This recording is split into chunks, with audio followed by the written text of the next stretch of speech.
Buenas noches a todos. Vamos a empezar con nuestra clase de hoy, martes 27 de abril, de instituciones procesales. En la clase anterior estuvimos hablando acerca de la jurisdicción y mencionamos que la jurisdicción al final puede entenderse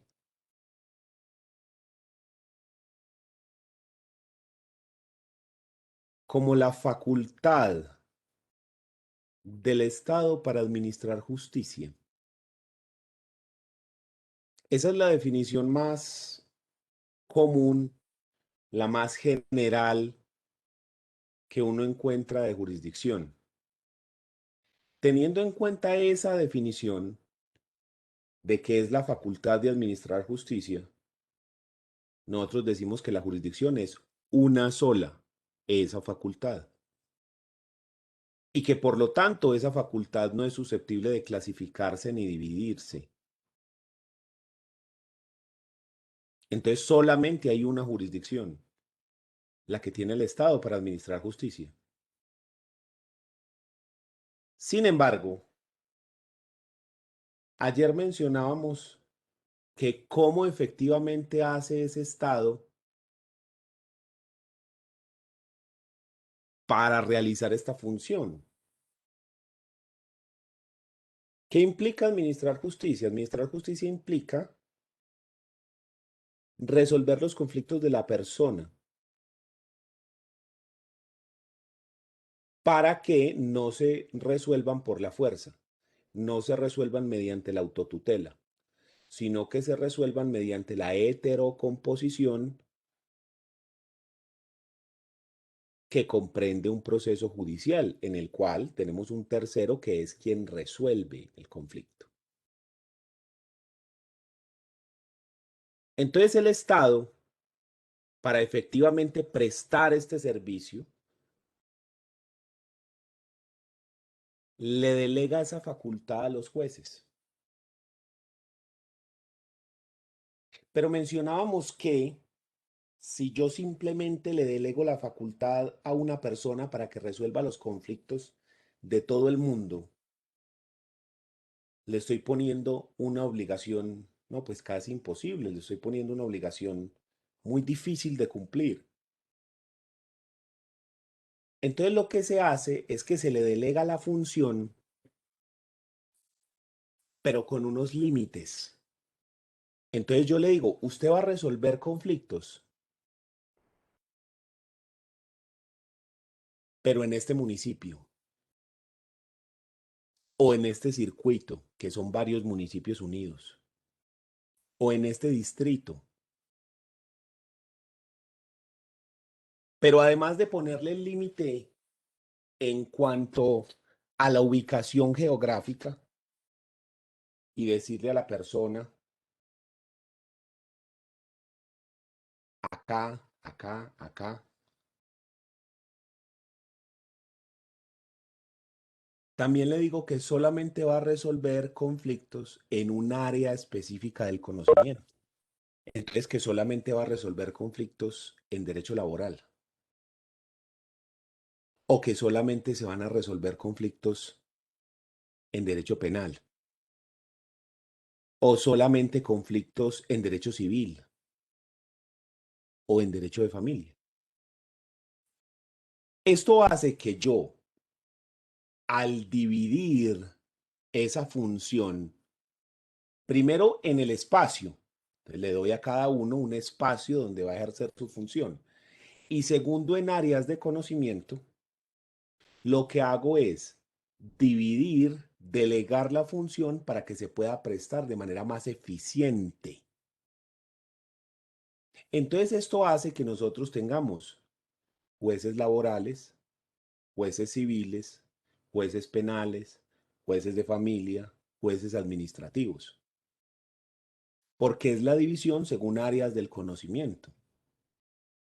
Esto hace que la gente tienda a hablar de jurisdicción civil, jurisdicción penal, jurisdicción laboral, jurisdicción administrativa. En el entendido que el juez solamente tiene jurisdicción para resolver en ese asunto. A él no se le ha delegado jurisdicción para que resuelva en otro asunto diferente, solamente para que resuelva en la jurisdicción civil. O sea que solamente para que resuelva asuntos civiles. Entonces, esa circunstancia de que nosotros le delegamos para que se resuelva en un área específica lleva a la idea de que existen varias jurisdicciones: jurisdicción civil, jurisdicción penal, jurisdicción laboral. Realmente, si nosotros definimos la jurisdicción como esa función del Estado de administrar justicia, la jurisdicción es una sola, no son varias. Pero si yo lo analizo como las áreas del conocimiento que cada juez puede resolver, entonces yo sí diría que pues hay jueces que pueden resolver en esta área y hay otros que pueden resolver en esta otra y otros en esta otra. E incluso se ha hecho, digamos, como una división macro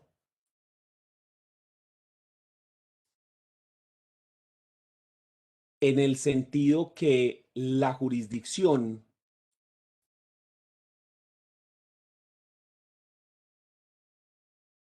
la podría uno catalogar así.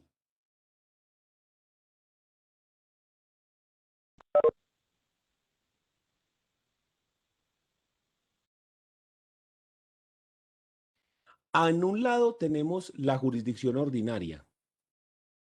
En otro lado tenemos la jurisdicción contencioso administrativa. Y en una tercera esquina podríamos decir que existe una jurisdicción constitucional.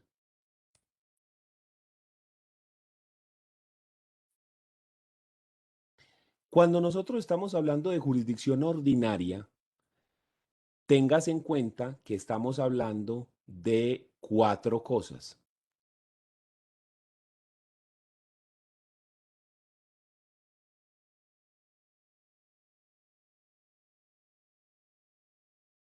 Estamos hablando de civil, estamos hablando de familia, estamos hablando de laboral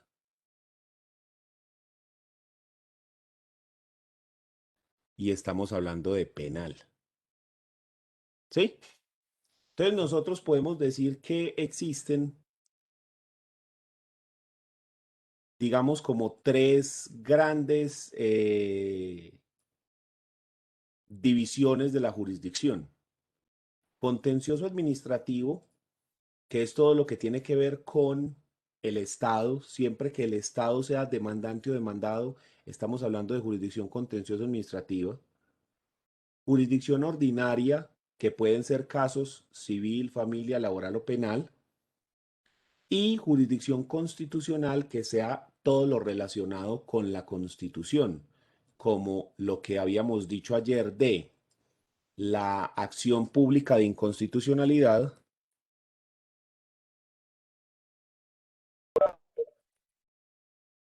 que es cuando se analiza si una norma jurídica está en contra de la Constitución o no para que salga del ordenamiento, y la acción de tutela, que es la acción para proteger los derechos fundamentales que están consagrados en la Constitución. Uno podría decir que esas son como las dos grandes cosas que se conocen en la jurisdicción contencioso administrativa. Y que, pues este tercero, diríamos que sería eh, siempre que el Estado es demandante o demandado dentro de un proceso. El Estado o un funcionario,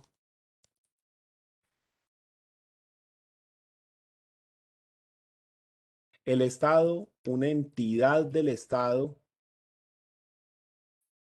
o un funcionario es demandante o demandado dentro de un proceso judicial. Esa podría ser la, digamos, la clasificación que nosotros podemos hacer frente a las jurisdicciones. Entonces, vamos a tener jueces de la jurisdicción ordinaria, civil, familia, laboral, penal, jueces constitucionales, que todos los jueces en Colombia tienen carácter constitucional, todos, y jueces administrativos. Y también usted encuentra que en esta división, cada una de estas ramas va a tener como su propio tribunal de cierre especial. A la jurisdicción ordinaria tenemos a la Corte Suprema de Justicia.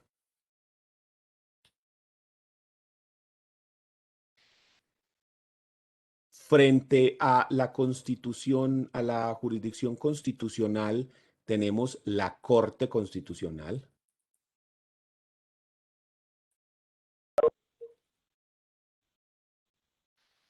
Y frente a esta contencioso administrativa, tenemos el Consejo de Estado.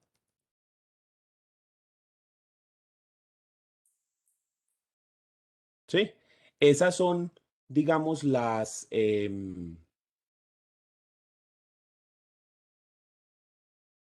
los tribunales de cierre, los órganos máximos dentro de cada una de estas jurisdicciones.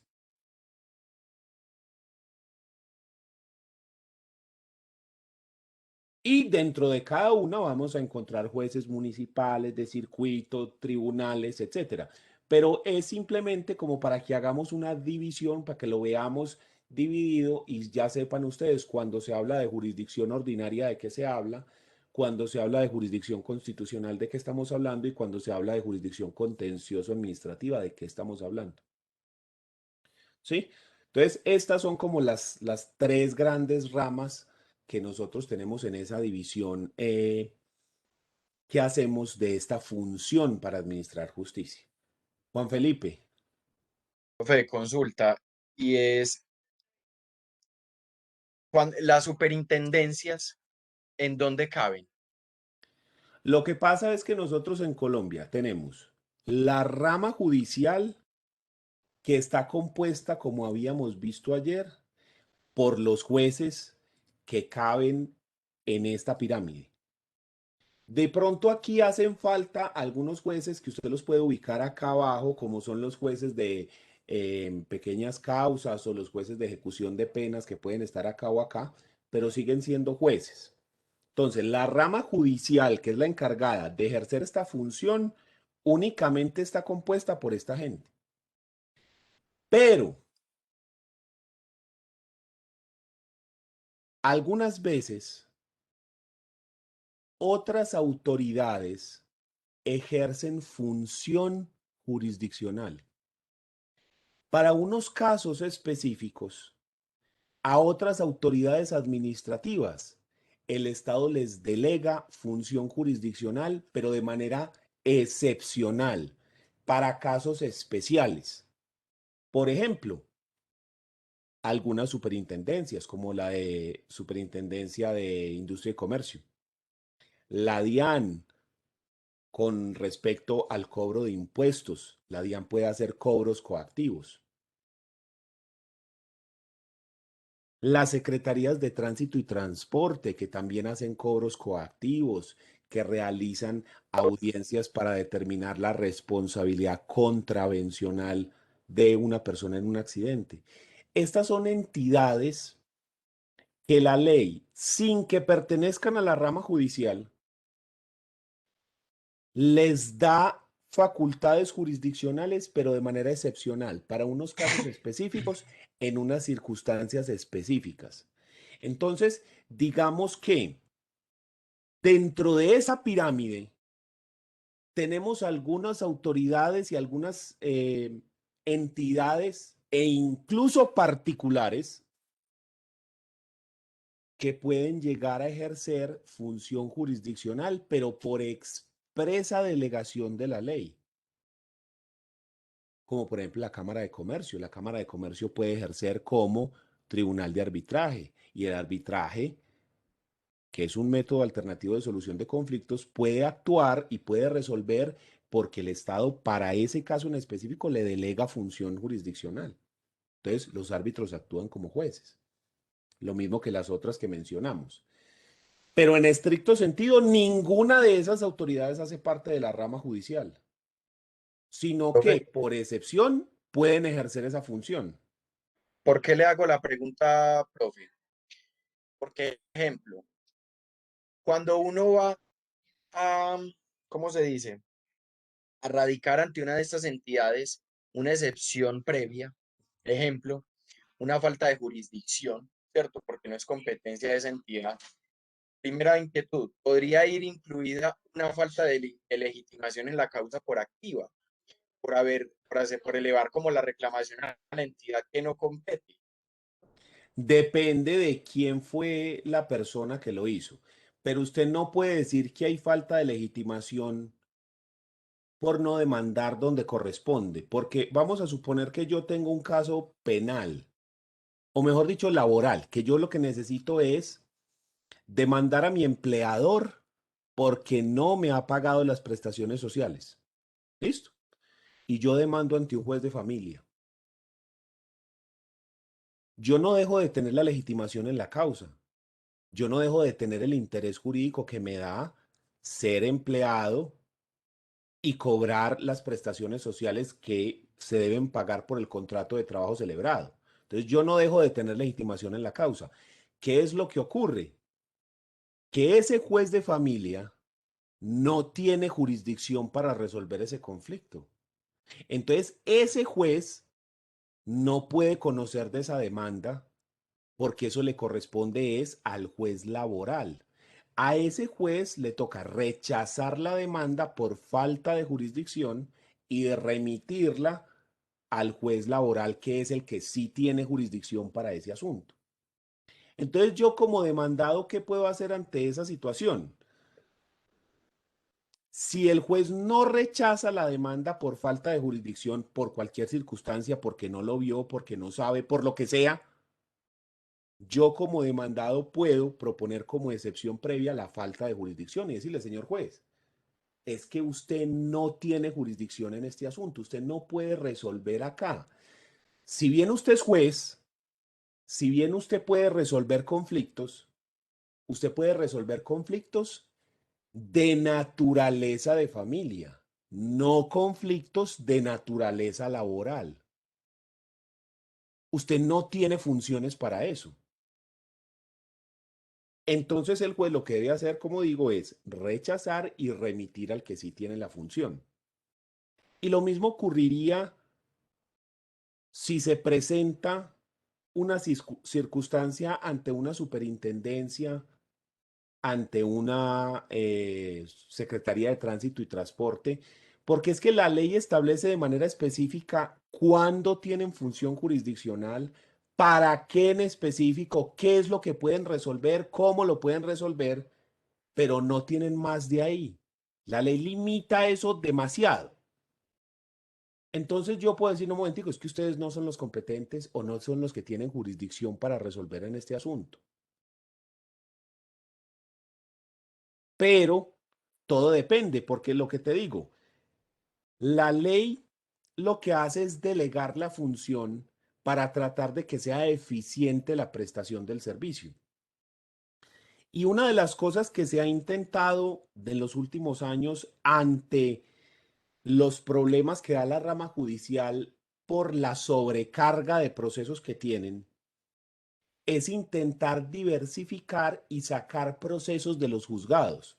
Entonces se ha extendido y se le ha dado funciones jurisdiccionales a otros sujetos que no las tenían. Lo que te digo, creamos los métodos alternativos de solución de conflictos. Y entonces le decimos a las personas que ya no solamente pueden resolver las cosas ante el juzgado, sino que pueden ir a un centro de conciliación, pueden ir a un arbitraje, pueden hacer una transacción, pueden hacer una amigable composición. Que además de eso, algunos conflictos pueden resolverse en superintendencias de industria y comercio o superintendencia de salud, etcétera, o en las cuestiones del tránsito. Todo eso con miras a que la prestación del servicio sea más eficiente. Algunas veces se ha conseguido, otras veces no se ha conseguido, pero la idea es que si tratamos de sacar procesos de los juzgados, pues tienen menos carga. Y al tener menos carga, pues son más eficientes. Esa es la idea. Pero siempre hay que tener claro que cuando nosotros hablamos de la rama judicial y de los funcionarios que están destinados por la ley a prestar esa función de administrar justicia, nos estamos refiriendo es a los jueces que están determinados acá. Lo que le digo, aquí nos faltan de pronto algunos, como los jueces de pequeñas causas, que son los municipales especiales, los jueces de ejecución de penas, que pueden ser de circuitos municipales especiales, pero no más.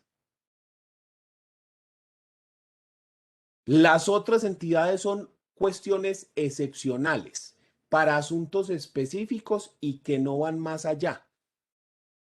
Entonces, siempre que nosotros hablamos de un funcionario jurisdiccional, por regla general nos estamos refiriendo a alguien que pertenece a esta lista, a este escalafón, ¿ya? Entonces,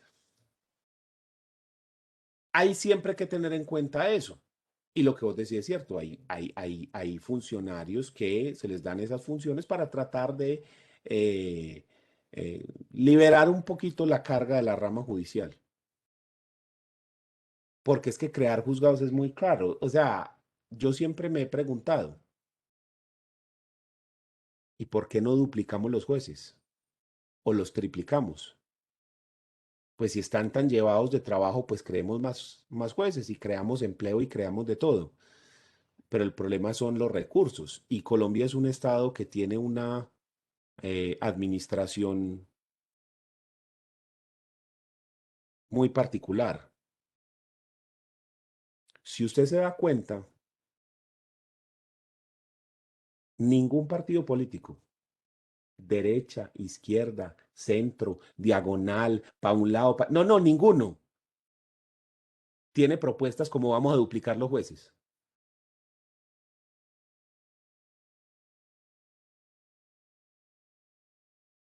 La justicia no se ve como una necesidad básica, no entiendo por qué. Sobre todo que si usted analiza que en la medida en la que se dé respuesta rápida, oportuna y eficiente a los conflictos jurídicos de las personas, eso genera seguridad jurídica. Y cuando hay seguridad jurídica, es decir, que la gente tiene confianza en el sistema, que la gente sabe que si hay un problema, el Estado le va a dar una respuesta oportuna y correcta. Entonces, en ese evento, la gente con más confianza crea empresa, invierte, se atraen capitales extranjeros, porque la gente está tranquila de que si yo meto 50 millones de dólares en Colombia para hacer una empresa, si surge algún problema no lo voy a perder y me van a dar respuesta rápido.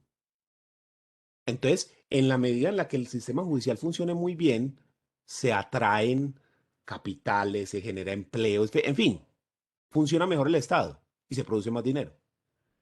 Entonces, no sé por qué nunca es una prioridad en el Estado. Usted mire la reforma tributaria que se puso. ¿Sí? No, que es que se necesitan no sé cuántos billones de pesos.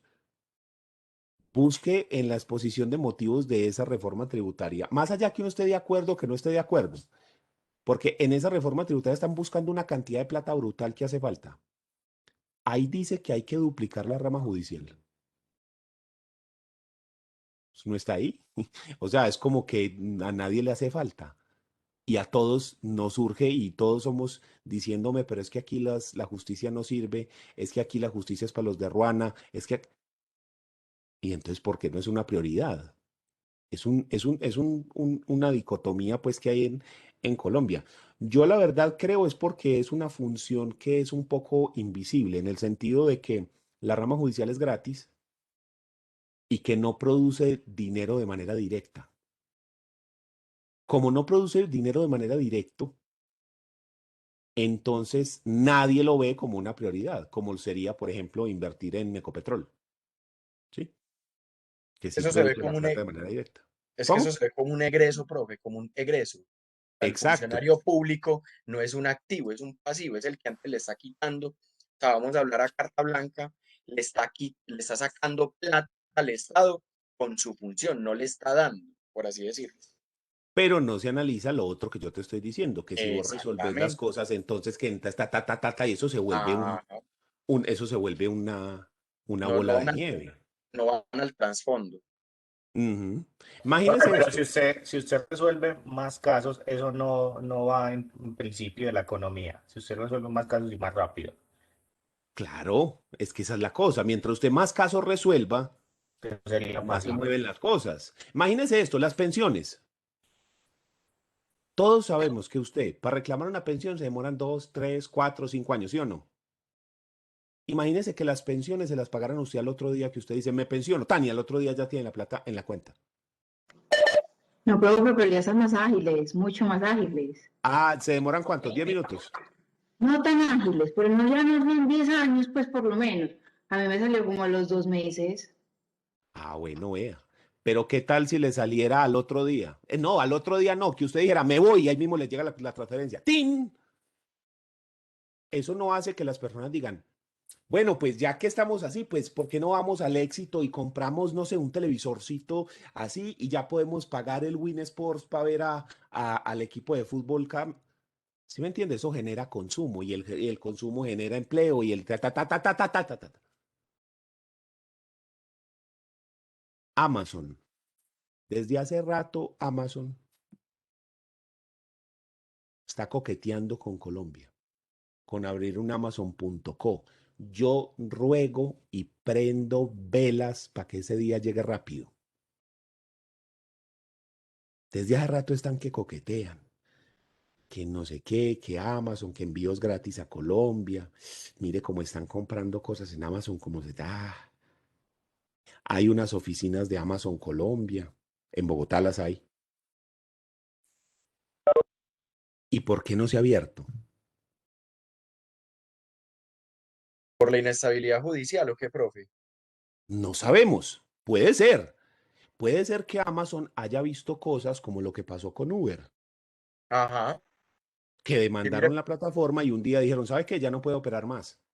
no sé si profe usted vio la noticia, por ejemplo, de Uber en Inglaterra, que inclusive a la plataforma los obligaron a los empleados de Uber tener un salario mínimo y prestaciones sociales.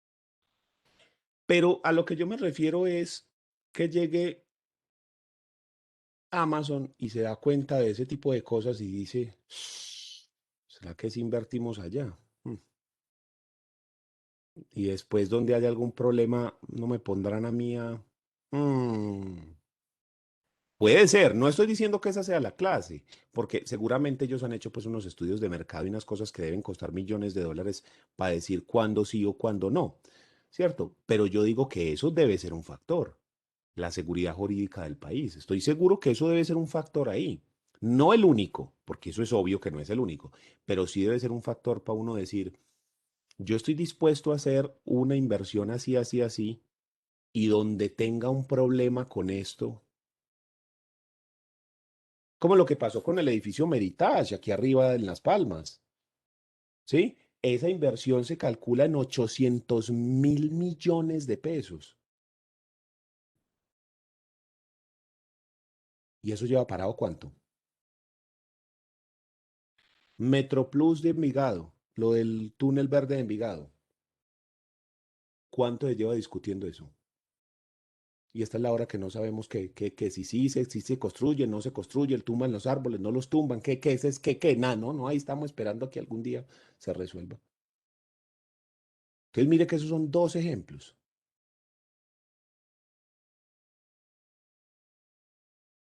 Y se demoran una eternidad para resolver el asunto. Entonces uno no, como empresa gigantesca, no se tendrán en cuenta esas cosas. Yo digo, hombre, sí.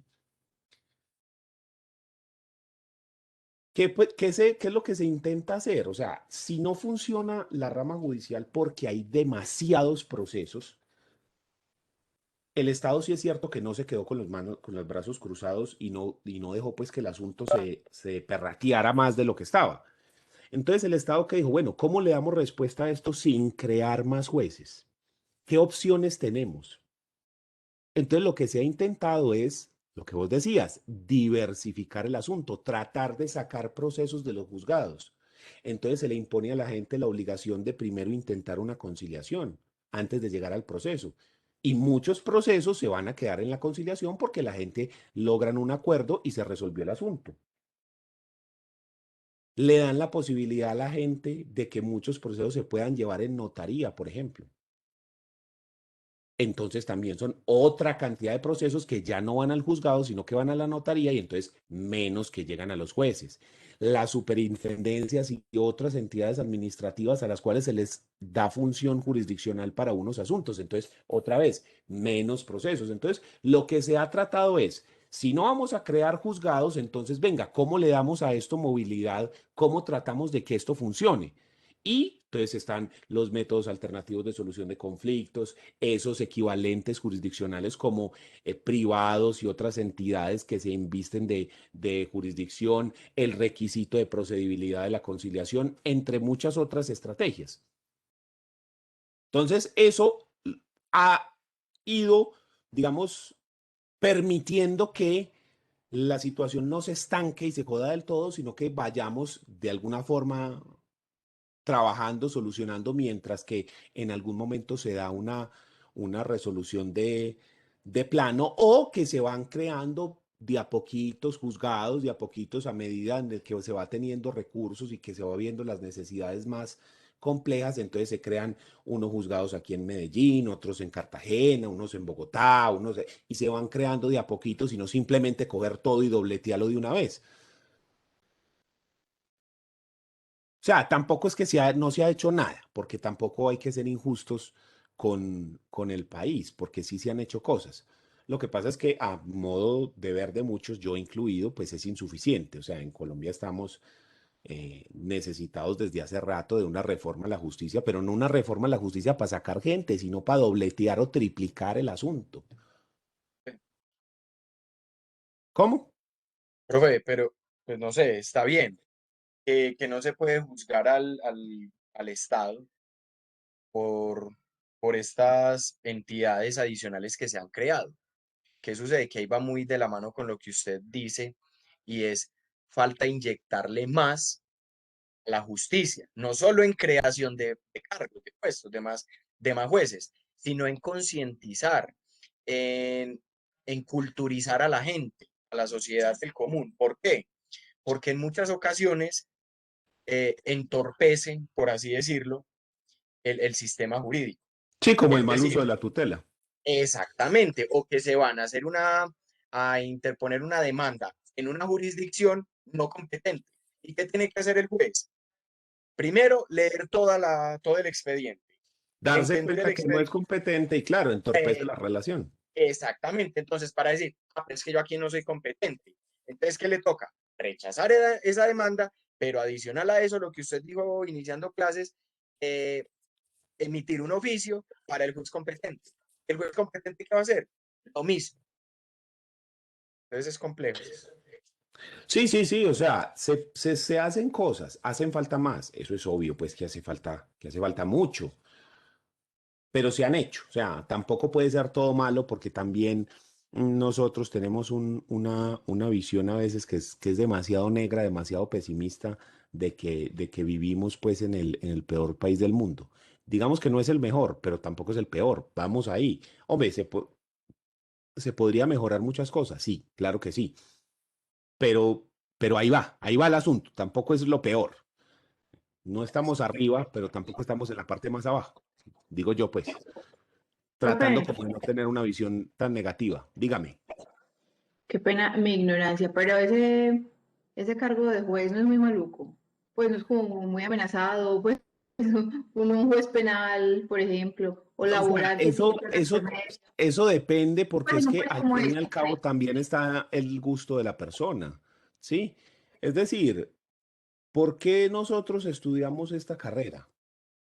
Habrá unos que la estudien porque lo aman el derecho con pasión. Habrá otros que simplemente dicen, no, es que ¿qué más estudio? Habrá otros que digan, no, pues es que es lo que mis padres querían que estudiara, ¿sí? Pero todos tenemos alguna razón. Pero yo diría que la mayoría de los estudiantes de la carrera tienen algo que les gusta en esto, ¿sí? Obviamente tenemos otras personas que están estudiando por razones diferentes, pero aquí hay algo de gusto.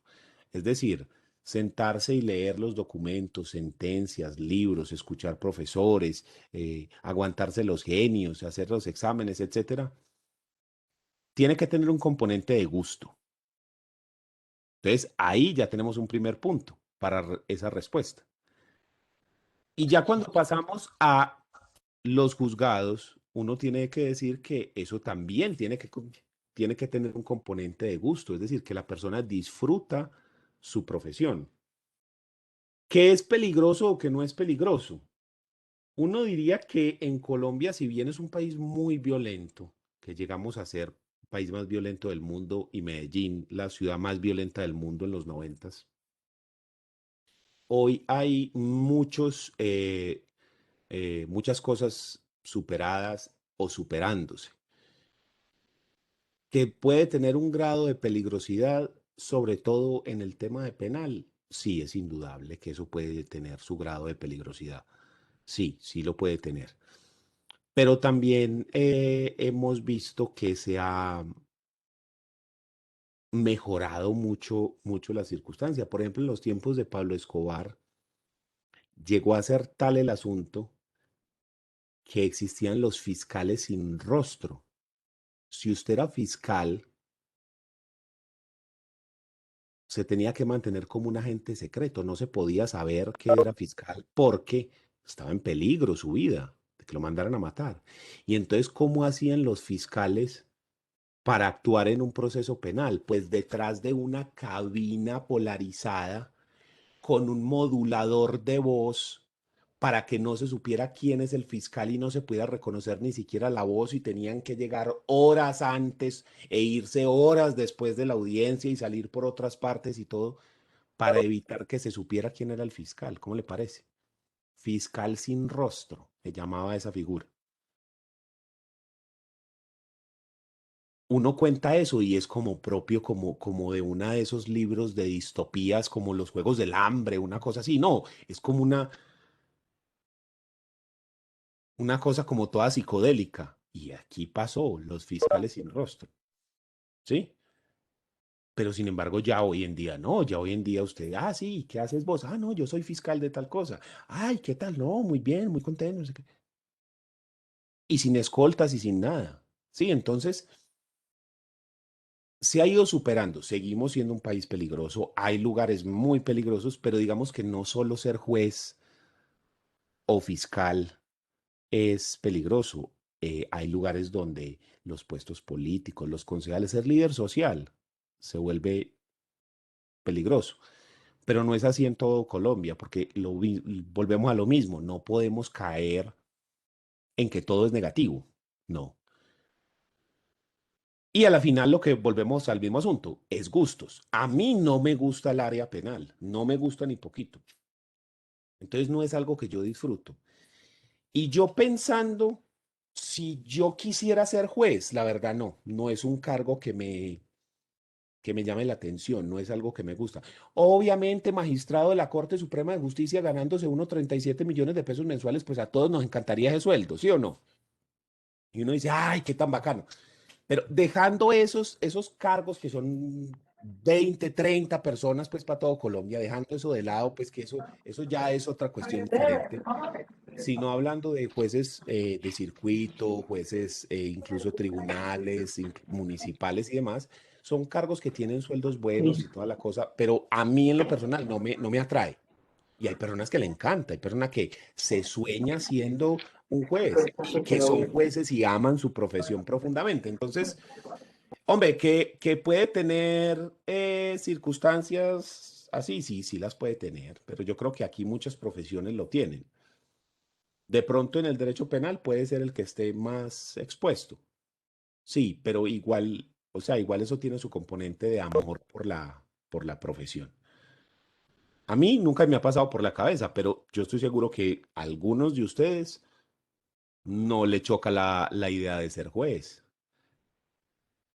Y seguramente me encontraré con algunos estudiantes de jueces en el futuro.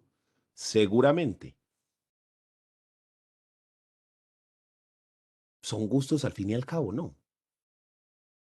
A mí el penal no me gusta por la peligrosidad, no, sino porque no me gusta, no me gusta el, la energía que se maneja, no me gustan las cosas. La teoría del penal es muy chévere, pero cuando usted le pone rostros a los delitos, ya deja de ser bacano, ¿sí? Entonces a mí no me gusta eso. Entonces, tenemos una rama judicial que está compuesta, como ya lo habíamos dicho, por funcionarios que están en esta pirámide.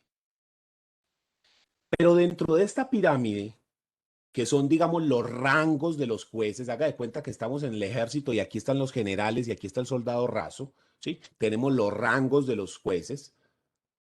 Además de esto, los jueces están divididos, como les dije, por áreas del conocimiento. Entonces nosotros en Colombia hacemos una división de los funcionarios por áreas del conocimiento de la siguiente manera.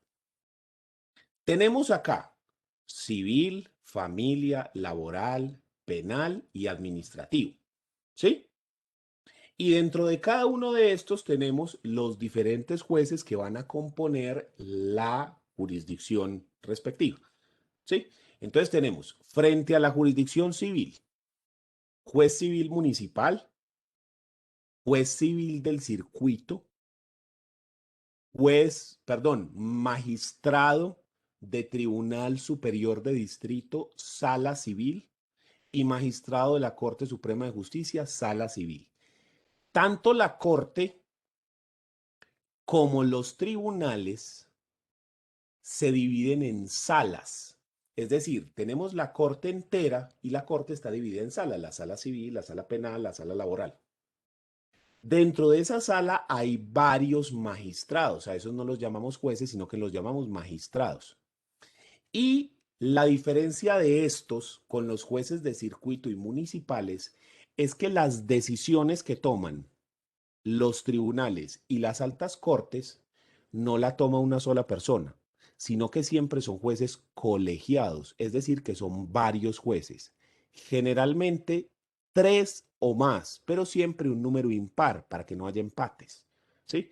Porque si son 3, pues 2 están a favor y 1 está en contra, o 3 toman una decisión de forma unánime, o 5, o 7, o 9, ¿sí? Siempre números impares. Entonces, en en esas instancias, tribunales o corte, siempre fallan los jueces de manera conjunta.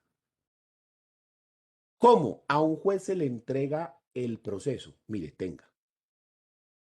Esa persona lo revisa, lo lee, analiza las circunstancias y toma una decisión.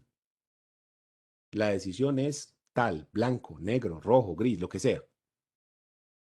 Y luego esa persona le hace una ponencia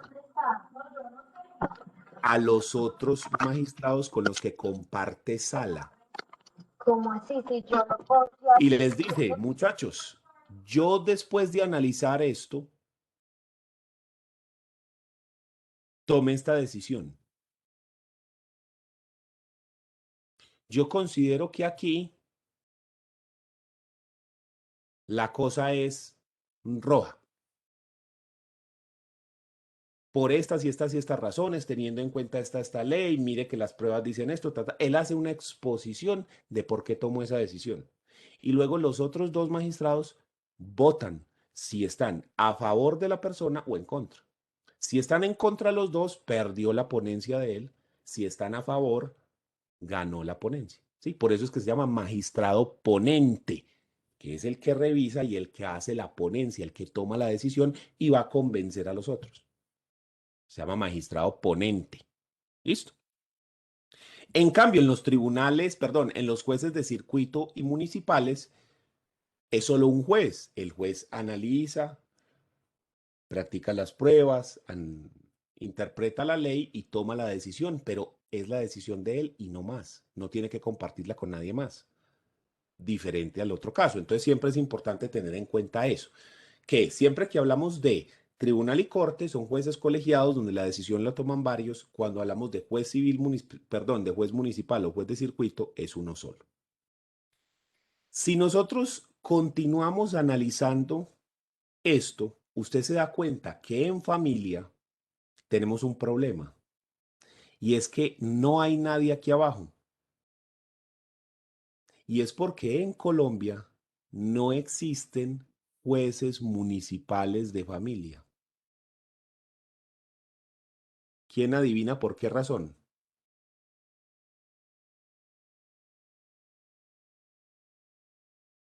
Profe, porque es que Profe, familia ¿está es ligado al civil? global, ¿no? Más simple. ¿Está ligado al derecho civil? Más simple Profe, todavía. que no hay suficientes jueces para designar uno por municipio y ya, ok. Que no hay plata para crearlos, mijo. No hay plata para pagar jueces de familia municipales. Pues sí, ese es el chiste. Entonces, ¿qué se hace ahí? ¿Qué se hace si no hay jueces de familia municipales? Ahí Se aparecen designan por los promiscuos. distritos o por... No, las funciones que podría tener este juez se le pasan a este. O sea que cuando usted es juez civil municipal, usted siempre es juez civil municipal y además de familia. Usted conoce asuntos de familia y asuntos civiles. ¿Sí? Siempre. Estábamos hablando de que también existen los jueces promiscuos municipales. Ese promiscuo municipal se da cuando el municipio es muy pequeño y no hay plata para tener un juez penal municipal, ni un juez laboral municipal. Entonces ese juez civil, además de conocer civil y familia, le cambiamos el título y ya no se llama juez civil municipal, sino que se llama juez promiscuo municipal. Entonces ese se vuelve un juez civil, penal, laboral, familia. Man conoce de todo. Ese es el que decimos que le toca durísimo, porque ese le toca de todo, hermano. Lo que se mueva en ese pueblo, le preguntan al juez. ¿Sí? Cualquier cosa, ese man es el que le toca resolver eso. Entonces, ahí vamos entendiendo cómo es que funciona el sistema jurídico colombiano. En familia, entonces ya sabemos que no hay juez de familia municipal. Las funciones que tendría este juez de familia municipal que quedaría acá le corresponden al juez civil municipal. Entonces, este juez civil municipal tiene una particularidad y es que cuando él resuelve asuntos civiles y le apelan la sentencia, se viene para acá, para el juez civil del circuito. Pero cuando resuelve asuntos de familia y le apelan la sentencia, se viene para acá, que es el juez de familia. ¿Listo? Sí hay juez de familia, ese sí hay.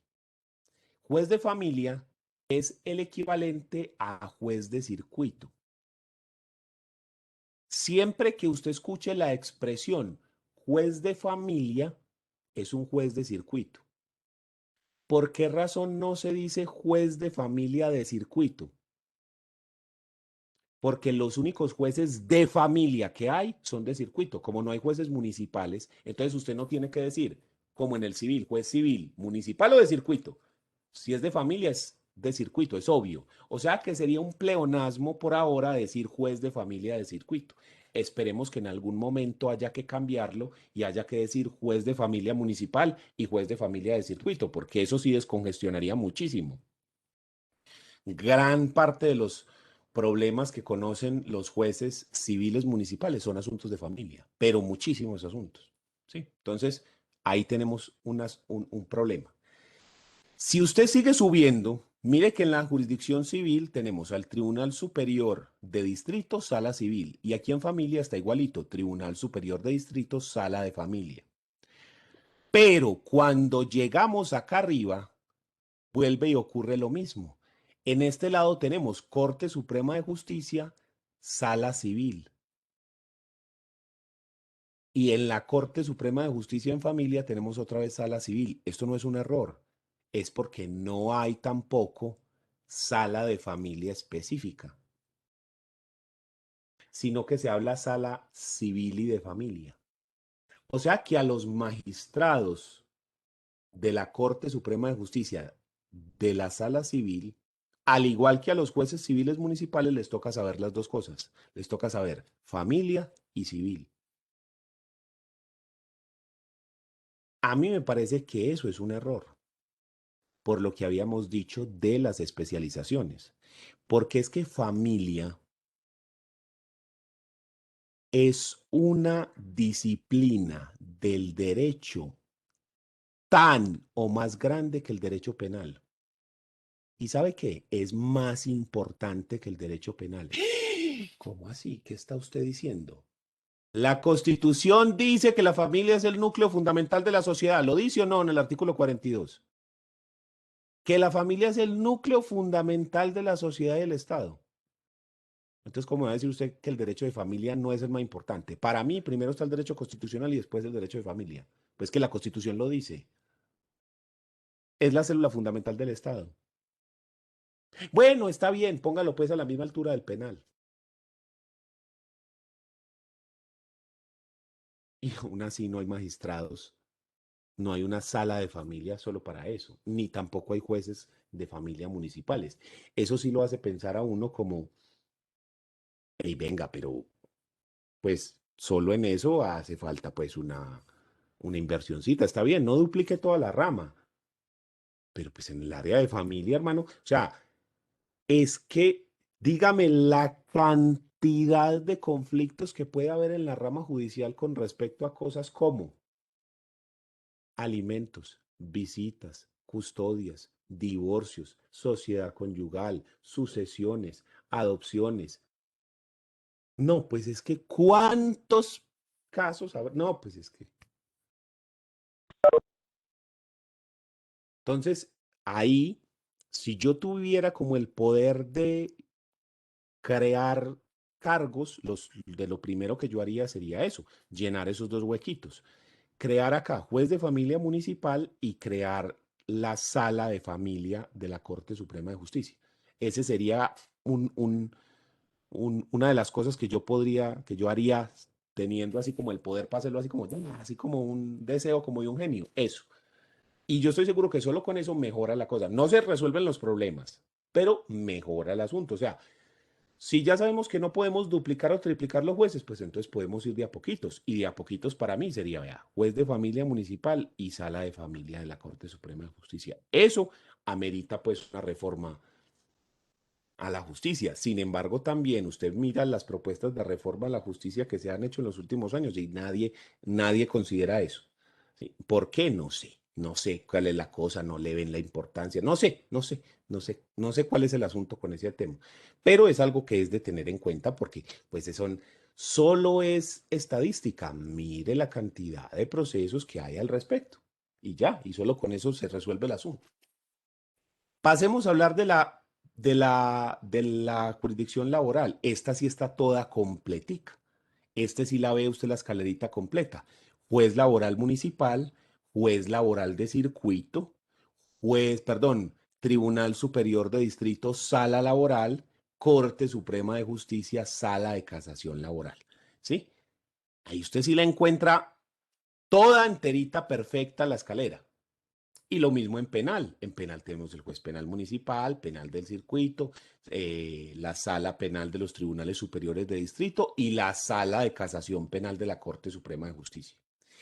El otro que comparte en cierta medida con familia es en administrativo, porque tampoco hay jueces administrativos municipales. Esta jurisdicción empieza en el juez administrativo de circuito. Tenemos la sala administrativa de los tribunales superiores de distrito y una diferencia de esta frente a todas las otras es que no hace parte de la Corte Suprema de Justicia, sino que esta tiene una corte propia, única para la jurisdicción administrativa, que es el Consejo de Estado, que es una corte única y propia para ellos. Y nos quedan faltando dentro de este cuadro lo que yo podría llamar las jurisdicciones especiales. ¿Sí? Como jurisdicciones especiales, nosotros podemos tener ahí la jurisdicción constitucional, que tiene una particularidad. Tiene tribunal de cierre, Corte Constitucional, pero no tiene ninguno de los otros jueces. No tiene juez constitucional del circuito, no tiene juez constitucional municipal, ni sala municipal en los tribunales, nada. ¿Cómo se solventó eso? Se dice que todos los jueces, además de ser juez penal o juez laboral o juez de familia o juez civil, todos los jueces son jueces constitucionales. Entonces uno dice, hombre, válido porque no creas los jueces, sino que ya tenés a toda la planta trabajando en la jurisdicción constitucional. Interesante, interesante, pero eso genera un problema. Que usted es juez penal y a usted le llegan tutelas por cosas laborales, tutelas por EPS, tutelas por una cosa, como las tutelas son de la jurisdicción constitucional, entonces usted es resolviendo como juez penal y hombre que a este que no lo quieren operar, que a este que... Y las tutelas tienen prelación sobre los otros procesos, entonces yo primero tengo que resolver las tutelas y después ya resuelvo los procesos que sí me tocan de mi área. Entonces, ¿qué ha generado eso? Congestión. En Perú, por ejemplo, sí existen jueces constitucionales dedicados.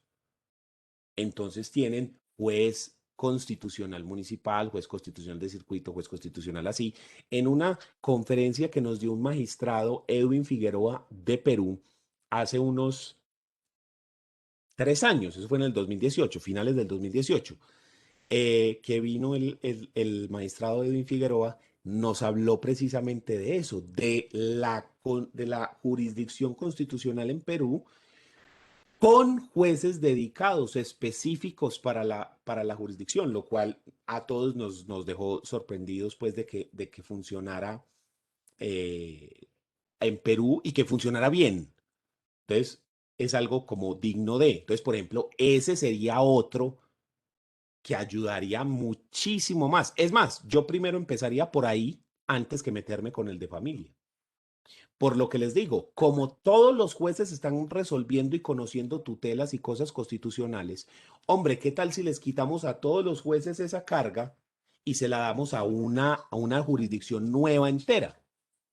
Eso resolvería muchísimos problemas y así se vuelve más eficiente. Entonces, otra vez, no hay que duplicar el asunto, pero sí podemos crear en ese punto. Entonces, espero que algún día que ustedes lleguen a ser congresistas, presidentes o demás de este país, pues se acuerden de esa clase de cosas que hacen falta. ¿Sí? A ver, una Entonces, pregunta. dígame, La Jurisdicción Especial para la Paz, ¿cuánto esa es descongestionó, una jurisdicción especial. cuánto descongestionó la rama judicial? Lo que pasa es que la Jurisdicción Especial para la Paz tiene un componente claro, y es que se dio con miras a los conflictos surgidos frente al conflicto armado con la guerrilla de las FARC, y esto incluye exguerrilleros o guerrilleros, funcionarios del Estado y particulares que hayan estado vinculados al conflicto. La Justicia Especial para la Paz tiene una particularidad, tampoco tiene jueces de abajo, ¿sí? Solamente tiene el Tribunal de Cierre, que es la JEP, ¿listo? Pero, ¿cuánto descongestionó? No te sabría decir porque es que como se creó un marco jurídico, una jurisdicción especial para lo relacionado con el conflicto, entonces no sé si esas cosas sí hubieran llegado a la jurisdicción. Uno diría que la gran mayoría sí, a lo que es la jurisdicción penal u otra jurisdicción especial, que es la jurisdicción penal militar, que esa enseguida la tocamos. ¿Ya? Entonces uno diría, eventualmente ese tipo de cosas sí hubieran llegado porque se hubiera juzgado, digamos, a los guerrilleros o exguerrilleros desde el punto de vista penal, a los funcionarios del Estado como en la jurisdicción contencioso administrativa o a los militares y demás dentro de la justicia penal militar. Entonces, al sacar esos procesos de esas jurisdicciones, pues algo tuvo que haber descongestionado. Pero como está reducido al marco del conflicto armado y del proceso de paz que se llevó a cabo con las FARC y no, por ejemplo, con el ELN o con las BACRIM, sino que solamente está relacionado a ese tema en específico, entonces sería difícil hablar de la JEP como una forma de descongestión así como súper eficaz. Seguramente sí ha tenido un componente importante de Pero bueno, descongestión, entonces pero no sé. la jurisdicción especial es promiscua, le toca ser promiscua, porque tiene que tratar temas de restitución de tierras, temas penales, me imagino que Sí, allí habrá la temas JEP sí. civiles. No Ah, todas las especiales, ¿sí? Pero la JEP sí. La JEP sí porque dentro del conflicto hay muchas cosas, lo que vos decís, restitución de tierras, derechos humanos, delitos, o sea, ahí hay una cantidad de cosas que es importante manejar. Entonces sí, hay que tener una visión, digamos, muy integral. Eso se puede resolver de varias formas, usted teniendo magistrados de diferentes naturalezas. No exigiéndole que todos los magistrados sepan de todo, sino que usted puede tener, por decir algo, un magistrado que es experto en penal, uno que es en derechos humanos, uno que es derecho especialista en derecho agrario, derecho minero, derecho, en fin. Entonces, usted al tener las varias visiones, al juntarlos, pues entonces tiene ese conocimiento reunido. Porque si a uno solo le vamos a exigir otra vez que conozca de todo, pues lo que vos decís, los volvemos jueces promiscuos, entonces se vuelven. Es complejo el asunto, es complejo el asunto, ¿sí? Y el otro problema que tienen es que como la JEP está basada en el tratado, en el acuerdo, las reglas con las que se juzgan no son las reglas normales, el Código Penal, el Código Civil, el Código Laboral, ¿sí? Sino que es el marco que se dio jurídico especial para ellos. Entonces hay que aplicar unas reglas diferentes a las que se aplican en las otras jurisdicciones. Entonces, sí, tiene unas complejidades propias del asunto. Ya que uno esté pues a favor o en contra, que le guste o no le guste, ya eso es un comentario pues diferente. Estamos hablando solamente del funcionamiento, ¿listo? Por si de pronto usted dice, no, es que yo estoy de acuerdo, no estoy de acuerdo, que es que... No, no, no, no, no. Ese no es el análisis que estamos haciendo. Estamos hablando de un análisis del funcionamiento nada más, ¿listo? Hablemos de la otra justicia especial o de la otra jurisdicción especial que mencioné, que es la jurisdicción penal militar. Resulta que a los militares, por las particularidades del ejercicio de su trabajo, que ustedes saben que los militares funcionan con un chip diferente al de las personas del común, porque entonces allá está que las cadenas de mando, ¿sí? Que usted tiene que obedecer lo que dice el de arriba, la misma formación que se tiene, la función que usted tiene, o sea, qué es lo que usted tiene que hacer en el ejército, es totalmente diferente a lo que hace un ciudadano común y corriente. Entonces yo no puedo juzgar igual a un ciudadano común y corriente versus una persona que tiene un entrenamiento diario, que tiene unas concepciones diferentes, como por ejemplo lo de obedecer la orden del superior. Ya, el mismo entrenamiento de combate y demás hace que usted no pueda juzgar de la misma manera a un ciudadano del común versus a un militar. Entonces, lo que se hizo fue que se creó una jurisdicción especial donde se le permite a las Fuerzas Armadas que creen sus propios tribunales penales militares, donde hay jueces militares, abogados militares, fiscales militares, que conocen los códigos de conducta, las normas jurídicas que se les aplican a ellos, todo este mundo y que sean juzgados dentro de ese mismo mundo. Así como en la JEP nosotros lo reducimos a el conflicto armado entre Estado y FARC, en ese caso se reduce a las funciones de los miembros de las Fuerzas Armadas del Estado, ¿sí? Por las particularidades que tienen. Entonces, a ellos se les da esa autonomía de crear una jurisdicción especial para ellos, con sus tribunales, con sus sanciones, con sus cárceles, con sus todo, ¿sí? Toda una jurisdicción enterita. Entonces tienen sus propios códigos, sus propios faltas, delitos, penas, todo es diferente. Así como no es lo mismo el Código Civil que el Código Penal, que el Código Laboral. Son totalmente diferentes. En cada uno hay unas sanciones, unas penas, en todos hay unas normas que dicen esto, unas normas que dicen aquello. Son totalmente diferentes. Entonces la penal militar también. Y cuando vos lo pensás en lo diferente que es trabajar, por ejemplo, yo aquí dando clase versus ser militar, uno entiende que haya una jurisdicción diferente, porque es que la mentalidad de la persona cambia cuando está en el ejército. Sí, no me estoy refiriendo a que le hagan un lavado de cerebro. No estoy hablando de esas pendejadas. Estoy hablando es que usted actúa de una manera diferente, porque es que usted tiene unas armas que fácilmente hieren o matan a otra persona. Entonces usted tiene que saber cómo manejar esas cosas. Hay unas normas de conducta con las armas, ¿sí?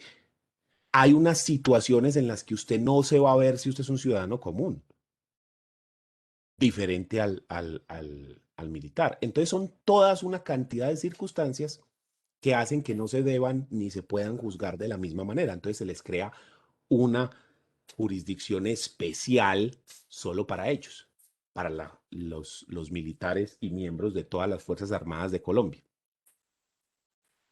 Si usted quiere hacer eso, ejercer en ese campo, pues tiene que meterse a las Fuerzas Armadas y allá estudiar Derecho Penal Militar y demás, y puede ejercer como abogado, fiscal, juez, incluso penal militar. ¿Sí? Es una opción que se tiene. Y otra jurisdicción adicional especial son las jurisdicciones indígenas. Cuando hablamos de jurisdicciones indígenas nos referimos a comunidades indígenas que tienen identidades propias, que tienen una cultura propia y que no están mezclados con la población, digamos, común. ¿Sí? No estamos hablando de un tema racial, no, estamos hablando de un tema cultural. Ya, porque a la final todos nosotros tenemos, yo estoy seguro que si hiciéramos una prueba como con los componentes genéticos, nosotros acá que somos mestizos tenemos un componente indígena, negro, blanco, mejor dicho, de todo. Nosotros somos una mezcolanza.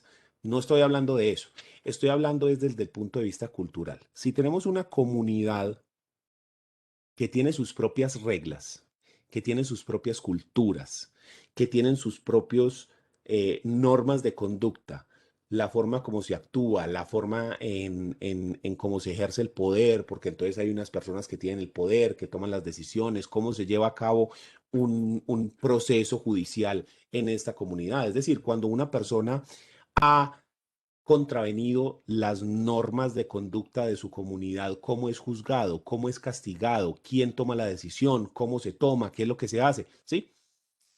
Son una idiosincrasia diferente. Entonces, en aras también de proteger y conservar el patrimonio cultural histórico de los pueblos indígenas naturales de nuestro país, se les ha creado una jurisdicción especial donde a ellos, para los miembros de su comunidad, por las cosas que ocurren en sus comunidades, se les permite que ellos creen su propia jurisdicción y tomen las decisiones judiciales para ese punto.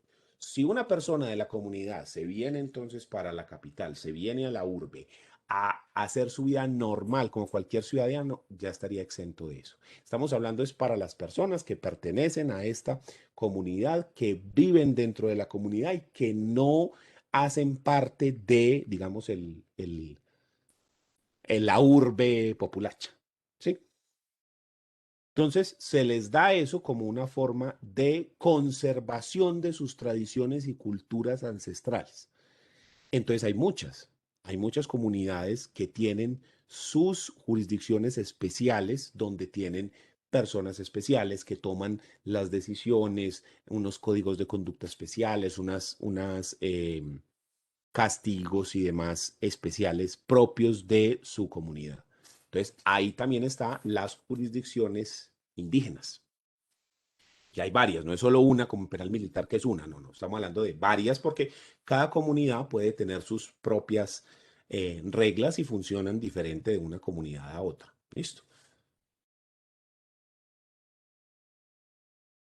Entonces, tenemos las básicas, que son las que habíamos mencionado como jurisdicción ordinaria, que es civil, penal, laboral y familia, que digamos que esas las podríamos llamar como las básicas.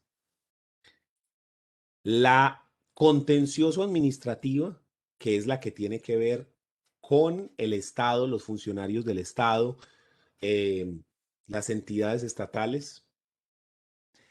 Y tocamos las especiales, donde hablamos de, primero, la constitucional, que esa es la más grande, porque todos los jueces tienen funciones jurisdiccionales, constitucionales, perdón. Luego hablamos de la JEP, que tiene unas particularidades, la penal militar y la indígena como jurisdicciones especiales. A partir de ahora vamos a dejar esas especiales de lado y nos vamos a centrar en la ordinaria, civil, penal, laboral y familia, y la contencioso administrativa, que son como las más comunes, las más grandes. Entonces vamos a hablar de esas y no tanto de las otras, porque las otras tienen unas condiciones muy especiales. Si acaso tocaremos algo de la constitucional, pero de las otras nada más. Eso será tema de estudio por aparte. ¿Alguien tiene alguna duda? Profe, yo tengo una duda. Dígame. Para los jueces aplica la objeción de conciencia. No. Los jueces están sometidos al imperio de la ley. Principio de legalidad está en la Constitución. El juez no puede objetar conciencia para no resolver un asunto y decir, no, es que mis creencias políticas, religiosas, filosóficas o lo que sea me impiden resolver este asunto. No se puede. En Colombia hay una prohibición de sentencias inhibitorias. Las sentencias inhibitorias son aquellas en las cuales el juez dice que no puede emitir un fallo. Cuando el juez recibe un proceso, tiene, si es competente y si tiene jurisdicción, obviamente, tiene que emitir un fallo. No puede decir, yo no puedo resolver. Entonces uno pensaría, no, pero entonces ese man llega y resuelve de cualquier manera. Y resuelve ahí, pone cualquier pendejada y sale. Tampoco, porque acuerdes el principio de motivación. La persona tiene que resolver, pero tiene que expresar las razones por las cuales resuelve. Ah, no, pues él resuelve según sus convicciones religiosas, sociales, políticas, etcétera. Tampoco, porque es que el juez está sometido al imperio de la ley. Entonces el juez tiene que resolver conforme a la ley. El juez no se puede saltar la ley. Si se salta la ley es un delito. Se llama prevaricato. El juez tiene que hacer lo que dice la ley. Basándose en la ley es que tiene que fallar. Eso es uno de los problemas de ser jueces. Que usted no puede decir, no, ese asunto como que no me gusta, no, yo no voy a resolver eso porque eso no, no. Eso es uno de los problemas. Usted cuando dice, no, yo voy a pertenecer a la rama judicial, usted está haciendo un compromiso de todo lo que a usted le llegue. Siempre que usted sea competente y tenga jurisdicción, le tiene que dar respuesta. Y le tiene que dar respuesta conforme a la ley. No es respuesta de cualquier manera, sino que le tiene que dar respuesta conforme a la ley. A menos que las partes pues decidan retirar la demanda. En ese caso, pues no. Pero siempre hay que dar respuesta a ese asunto. Profe, pero yo creo que fue el año pasado que un juez en Cartagena se negó a casar a una pareja. Y eso se volvió un problema y lo investigaron la Procuraduría y lo sancionaron y eso se volvió un problema de raca mandraca porque esa persona estaba faltando a los deberes jurídicos y constitucionales que adquirió con el cargo. Porque es que para la negativa tiene que haber unas razones jurídicas, no filosóficas, no políticas, no sociales, no religiosas, jurídicas. Esa persona se le abrió investigación en la Procuraduría, no sé si al fin lo destituyeron del cargo, no sé qué pasó, sé que se le abrió las investigaciones en Procuraduría y en Fiscalía, no sé en qué habrá parado eso, de pronto todavía está activo el caso, pero sé que a esas personas las casó otro juez, ¿sí? porque ese juez actuó ahí de manera indebida. O sea, esa persona se metió ahí en un problema complejo. No sé cómo se habrá solucionado, si es que ya se solucionó el asunto. No sé Profe, cómo una terminaría, consulta. pero ahí hubo un problema. ¿Cómo? Una consulta. ¿El tipo podía ceder el proceso a otra persona, a otro juez? No, es que cuando usted le llega, Tiene si que usted es resolver sí o sí, incompetente. ¿cierto? O sea, ¿cuándo lo paso yo a otro? Si yo no soy competente o no tengo jurisdicción. Ahí sí, yo digo, no, no, momentico, yo no soy el indicado para resolver esto, es aquel. Pero yo no puedo así como pan de queso maluco. Uy, no, ese no me gusta. No, no, no, páselo, páselo, páselo, yo no quiero. No, eso no se Profe, puede. profe, Dígame. o declararse impedido, pero sustentando ese impedimento. Sí, pero usted no se puede declarar impedido por razones religiosas, Ah, Solo filosóficas, ok, sociales, jurisdiccional. sí, políticas. sí. Las causales de impedimento están taxativas en la ley. Dice de manera específica por qué circunstancias usted se puede declarar impedido. Esa no es una de ellas. ¿Sí? Y si ustedes alcanzaron a leer la decisión que él toma, el tipo llega y dice, es que yo me opongo porque eso va en contra de la ley de Dios, más o menos así, y para mí la ley de Dios está por encima de cualquier cosa, incluso de la ley y la constitución colombiana. Entonces ahí es cuando uno dice, negro, espérese, pero es que cuando usted asume el cargo, usted está asumiendo que usted tiene que fallar es conforme a las leyes y la constitución colombiana, no frente a lo otro, men. Entonces, no hay problema con que usted piense así, porque todos tenemos libre desarrollo de la personalidad, libertad de culto, libertad de expresión, no hay problema. El problema es que cuando vos asumís un cargo como ese, vos haces unos compromisos jurídicos y dentro de esos compromisos está fallar conforme a la ley y a la constitución colombiana, no conforme a otras leyes. Porque entonces, ¿qué pasaría si en el mismo sentido hay un juez que dice, no, es que a mí me gustan más las leyes de México o las de Perú o las de Francia que las leyes colombianas, porque esas están mejor hechas? Es que las de nosotros están mal hechas. Entonces yo voy a aplicar son las leyes de Francia porque están mejor hechas que las de Colombia. ¿Perdón? Entonces usted no puede ejercer ese cargo, porque es que ese cargo implica unas responsabilidades. Si no se están cumpliendo esas responsabilidades, entonces, ¿qué hacemos? ¿Ya? Entonces, ahí hubo un problema serio. Esa de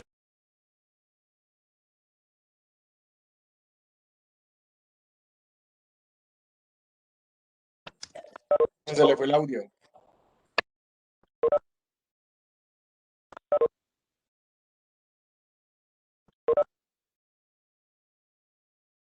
Y no sé, a la final no supe pues cómo terminó el conflicto. No sé en qué paró, no sé en qué paró eso, pero supe que le estaban abriendo investigaciones al juez y mejor dicho, eso se le va a ir hondo. No sé si ya se habrá resuelto. Si alguien tiene el chisme, me dice a ver qué fue lo que pasó, porque me interesa, porque yo cuando leí esa decisión de ese juez, eh, me hirvió la sangre, cuando menos. ¿Listo? Muy bien, entonces dejemos así, nos vemos la otra semana para continuar con el tema de jurisdicción, ir completando el tema de jurisdicción y después irnos metiendo en el otro tema que sería nuestro último tema que es competencia. Vamos ahí más o menos en la mitad de lo que es jurisdicción, nos falta ver, nuestro próximo tema es cuáles son los asuntos específicos que trata cada una de esas jurisdicciones para que hagamos una diferenciación entre cada una, sobre todo entre civil y familia, que generan tanto problema a veces porque parece que fueran lo mismo, pero no lo son. Y después, cuáles son las características de la jurisdicción. Y ya después vamos a ir entrando y vamos finalizando el tema y vamos entrando en el tema de lo que es competencia. Entonces, nos vemos la próxima. Profe, Dígame. profe, una duda, qué pena. ¿Recusación es impedimento? La recusación es cuando la persona tiene una causal de impedimento, pero no se declara impedido. Entonces las partes le dicen, hey, un momentico, vos no puedes fallar aquí porque es que vos estás inmerso en esta causal. Usted no se declaró impedido, entonces yo lo recuso. Entonces eso va donde el superior, si es un juez municipal, va donde el circuito, si es circuito va donde el tribunal, si es tribunal va a la corte, para establecer si la persona debe o no conocer del caso. Entonces, el impedimento es el juez, el que lo hace, dice, yo no puedo conocer esto porque estoy inmerso en esta causal. La recusación es cuando la persona no se declara impedido y las partes le dicen, un momentico, es que usted no puede hacer esto por esto y esto. Entonces, la figura utiliza lo mismo, las mismas causales, pero funcionan de manera distinta. ¿Listo? O sea, son las mismas, perdón. O sea, las causales aplican tanto para la recusación como para el impedimento. Son las mismas condiciones, es decir, usted no Ok. puede conocer por esas condiciones, porque hay unas circunstancias especiales que le impiden ser juez de ese caso. Ok, profe, muchísimas gracias. Bueno, hasta luego pues, que estén bien, Hasta chao. luego. Chao. Chao, Gracias, profe. profe.